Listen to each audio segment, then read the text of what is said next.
Hey guys, how's it going? Today, gonna be doing a video going over pretty much a new battle belt setup, which I've been working on for the past couple of months, and have been just kind of testing around, not actually using very much for airsoft, but I plan to use this belt as my main sort of battle belt or war belt or whatever term you want to use for it.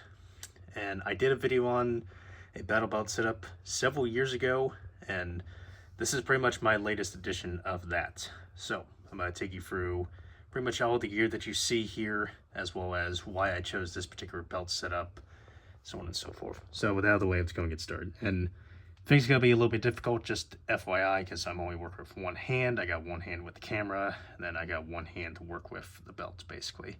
So for starters, the belt that I was using in the previous video, as well as several years ago, was an HSGI sure grip belt. And that is a very good belt. I'll leave a link in the description of the original video that I posted on that belt. And it was good, but the problem was that it was a little bit bulky for my taste, basically, as well as others may agree. The HSGI sure grip belt is a very good belt in terms of its molly space, as well as its comfort and overall usability. But for the most part, it wasn't very stable, as well as it was overall bulky belt setup in itself. And so that's why I replaced it with this belt that you see right here. Very oftentimes, the belt, because of it being not very secure by your pants or by your waist, it would often ride up, and that's something that I'll address later in the video as well. But this belt that I'm using right here, this is the G-Code 1.75 inch operator belt. And this is a different belt than, say, some of the other belts that are on the market, in the fact that it's known as a sleeve style of belt. So if you look here, pretty much all the malice attachments, the malice clips that hold most of these pouches on here, they go through the inside part of the belt, like so. They're not attached to any external molly webbing or anything like that. So in my opinion, I think this is an overall stronger belt design, and also a little bit more stable as well. Some people will argue that it's also keeps the pouches a little bit tighter against the body, so they're not gonna move as much. But there's a multitude of different reasons why this belt has some advantages, or perhaps even disadvantages. But yeah, I decided to go with this belt because it was a little bit different in that construction. And this is a Cobra buckle belt, as you can see right there. Very nice buckle. It's very secure, but also very easy to undo, like so. You can very easily do that with one hand, either open or close it, or in my case it's a little more difficult because I'm working with one hand. Try and get that into shot right there. There we go. Very nice buckle overall. They make ones that have a D-ring that goes around the outside, but I didn't need that simply because I'm not going to be doing any rappelling or riding inside of an airplane or a helicopter, so I have no need for that. And so I just went with the standard belt configuration. And this is a two-piece belt. I don't have the inner belt on here at the moment, but two-piece means that, as you can see, this has hook Velcro lined on the inside, and then it comes with a matching pants belt that goes around your pants, of course, and then this hooks to the inside of it. And this makes this belt very stable. Doesn't move around as much as, say, an over the pants style belt, much like the HSGI. And overall makes it a little bit better whenever you're, say, kneeling down, running, things like that. It's a little bit more compact as well, since, as you can see, this is 1.75 inches overall. Only disadvantage with that is the fact that it's a little bit more difficult to take on and off compared to, say, an over the pants belt, where you just simply have one large pad that goes around your waist, and you can very easily just take that on and off. But this is superior in the fact that it's more secure, as well as this is a little bit more compact, such as you could very easily store this in a bag, a vehicle, something like that. So next we'll go over all the pouches that you see on this belt. We'll start off with my holster first of all. This is a really nice setup overall, one that I've been working on for years almost. Just kind of played around with different holster types. This is a G-Code SOC holster, and it's very nice overall. It's very secure, but also very easy to actually draw the pistol out holster. Once again, working with one hand, it's a little bit difficult. Has a nice hood, which I really like. Keeps a good secure grip on the pistol. And then it just requires a press of a button to undo it, like so. And then the SOC has the ability to actually change out this cowling that goes on the frame of the pistol. In this case, I have it set up for, in this case, for the video, I have my Elite Force Umarex Glock 17 Gen 4, and then this is running a Tailor 1 HL by Streamlight. It goes back in the holster very nicely.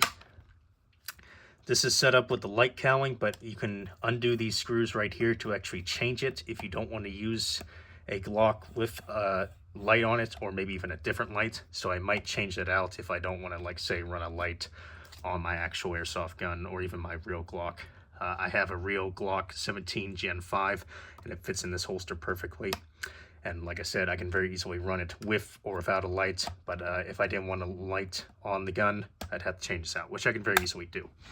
And this is sitting on a G-code belt drop mount with the RTI system. Go ahead and just undo that for demonstration purposes. Comes undone.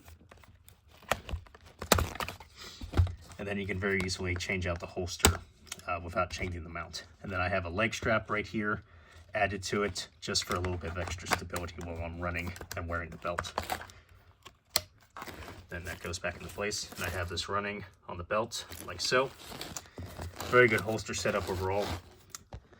Then I have right here the magazines for my pistols, and this is a Esstac double pistol magazine pouch for double stack magazines, and I'm using my Umarex Glock 17 mags, and these fit very well inside the pouch.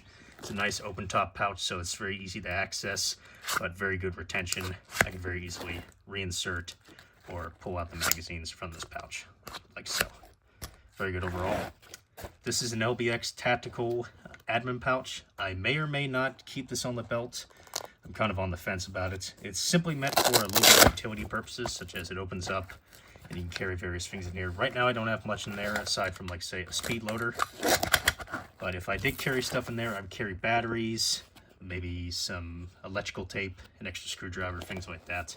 But like I said, I'm on the fence about keeping this on the belt because it just takes up added space on the belt, and I might not really need to use this very much. This is the Esstac double rifle magazine pouch. This is probably one of my favorite pouches on the belt, as it has, like the pistol magazines, it has very good retention. I can very easily pull the magazine out of that pouch, like so.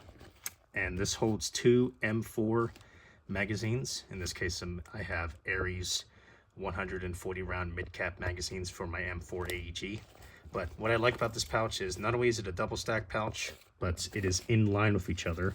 So it takes up less space on the belt, and I find that helps very much. Like, I have better range of movement on my hips, as well as this doesn't affect me if I'm wearing a plate carrier. If I had them side by side, I find that gets in the way of moving with the plate carrier on top, around my chest, basically. So I really like this pouch overall. And then I have a little carabiner here for, like, say, my gloves. Turn this around. This is the Tactical Tailor Fight Light Dump Pouch. Really nice. Like the Esstac, one of my favorite pouches on the belt overall.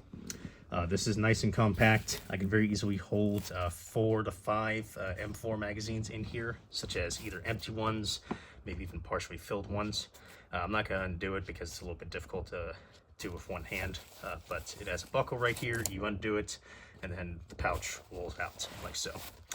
And then right here, this is the ATS Tactical SOF Bleeder Pouch. And this is pretty much my IFAK on the belt. It's fully stocked overall. And it's held in place by a buckle, like so. And then there's Velcro behind it. You just basically undo the buckle and then tear it off. Also has the handle right here. And then it's up by 2 zippers. I'm not going to pull everything out of the pouch. I probably might do a separate video on what is in this actual IFAK. But just a quick rundown. I have an extra cat tourniquet. I have a quick clot.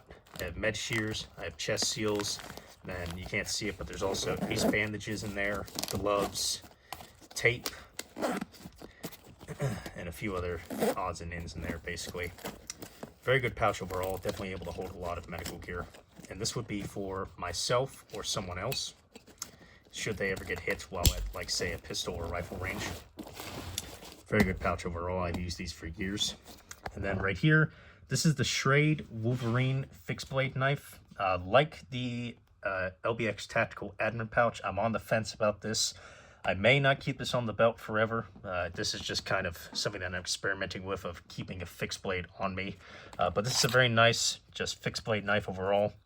It's got a nice polymer handle. I even made a little paracord lanyard right there for just utility purposes. But this wouldn't necessarily be meant for a fighting knife. It might be used for, like, say, low utility purposes, like maybe cutting boxes or cutting paper or something like that. But like I said, I'm on the fence about keeping this on the belt. So if I do an update video on this belt, it may come off. And this is secured by, as you can see right here, forward a little bit. I have a bungee cord and a little spring keeper right there, and this loops through the MOLLE webbing on the belt, and then this sits behind the ATS tactical bleeder pouch. So there's that. Probably something with a little more usefulness and utility purposes is this is my Leatherman Surge. Very good little multi-tool knife. Like I've got a serrated knife on there, or the hacksaw, and then there's also a couple other blade functions on there as well. Very good knife, or multi-tool I should say. Also has the pliers, has screwdrivers, things like that. Try and get in the frame there. Very good multi-tool. And then this sits inside of an HSGI taco pouch. Really nice. This can not only be used for, like, say, a multi-tool, but if you wanted to, I could also use it for holding, say, a pistol magazine, or you could even use it to hold a speed loader, a flashlight, whatever you think you could possibly fit in here. But I use it primarily for the multi-tool. Very nice pouch overall. Pretty much just as good as the Esstacs, in my opinion, in terms of, for say, a universal or good retention pouch. The G-code holster, like I said. And then the last pouch on here is, this is the Esstac tourniquet pouch. And this is holding a Gen 7 cat tourniquet by North American Rescue. And this I can very easily just pull out of the pouch and then use on me or someone else, basically. This is just a immediate source of first aid, basically. If someone suffers a gunshot or shrapnel wound to an arm or leg, I can very easily use this. And then this sits horizontally on the belt by way of Velcro. Very nice overall. It frees up space on the belt, or having it in line with the belt instead of, like, say, vertical. It's not going to get in the way of, like, say, I'm kneeling down, I'm bending, anything like that. And then this is just a massive piece of elastic that is holding it in place. Very good pouch overall. Very happy about that. And that is pretty much it for the belt. Like I said, I haven't used this very much, but I do plan to use it for, like, say, airsoft or even real steel shooting, hopefully soon in the future. And that is pretty much it. Hope you guys enjoyed the video. Thank you for watching.